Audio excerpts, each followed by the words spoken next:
But I'm helping Baloo get ready for hibernation. Bears don't hibernate in a jungle. Not full hibernation, but I nap a lot. Welcome to another episode of Film Fanatics presented by St. George News. I'm film critic Bruce Bennett with madaboutmovies.org. It's the bare necessities, and I'm Adam Mast with Cinemast.net. And today, Adam, we're going to talk about The Jungle Book, if you haven't guessed it already. I already spoiled it, sorry. Rudyard Kipling's beloved story returns by way of the movie studio that made this story immensely popular in the first place, Walt Disney. This CGI-infused take about the little man cub Mowgli and his cast of entertaining animal friends.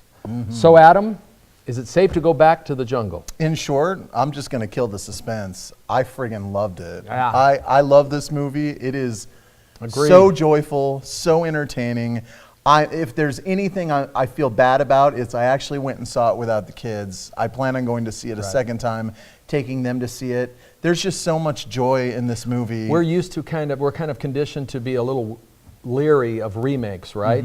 For obvious reasons. Now, I think in the spirit of a good remake, what they do with Jungle Book is they take the spirit of the original, but they do change it a little bit. It's definitely darker than the original carefree. I would say so. It's cartoon. very thrilling. It's got some scares in it, but they're the good, fun scares that I think kids are really going to enjoy and respond to. Jon Favreau directed this movie. He made Iron Man, of course, and Elf. Exactly. And early on in his career, he had done a film called Zathura as well, and he's very big on practical effects. And it's interesting that 8-9 years later into his career, he's doing this CGI smorgasbord. And what do you think about the CGI? It's spectacular. Did you know that 90% of this movie was shot in a warehouse in LA? Yeah, right. It's insane. The animals in this movie are photo real. We're talking Life of Pi. Like, they look so good. Even when they're talking, you'll swear that, oh, animals can talk. Yeah, it makes me wonder whether we've seen the end of hand-painted animation. As far as animals are concerned, I see no reason to continue doing them, or why studios would continue Well, you see the Bear and the Revenant, and now all of this. There is one human in it, little Neil Sethi, I think I said his name right. And he's terrific.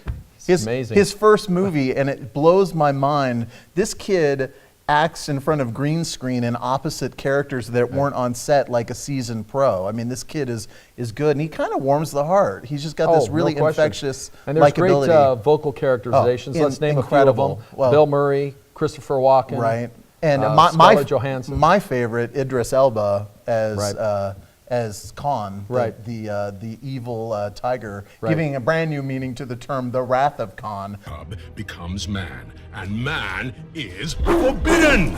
I mean, he is terrifying in this movie, but I love it. I think that Bill Murray is great as Baloo, and the Bare Necessities number is terrific. It's goofy. And Christopher Walken, that's a stroke of genius, him performing the I Want to Be Like You. Right.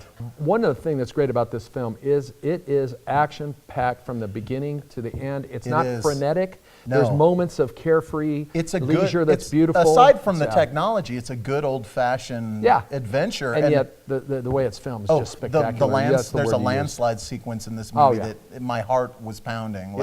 It's so impressive. And I also would like to mention that a great movie is great no matter how you experience it. This is a great movie. I said at the beginning of the year, this year was going to be carried by family-oriented content. And I think with Zootopia and Jungle Book has set the stage for hopefully what tends to be or could be a very, very great year. It will be a great year. So summing up.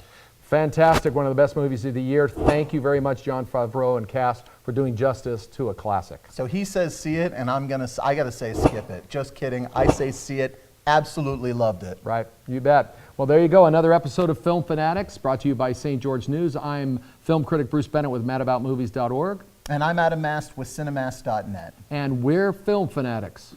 Are you? Sounds like you're on you. Yes.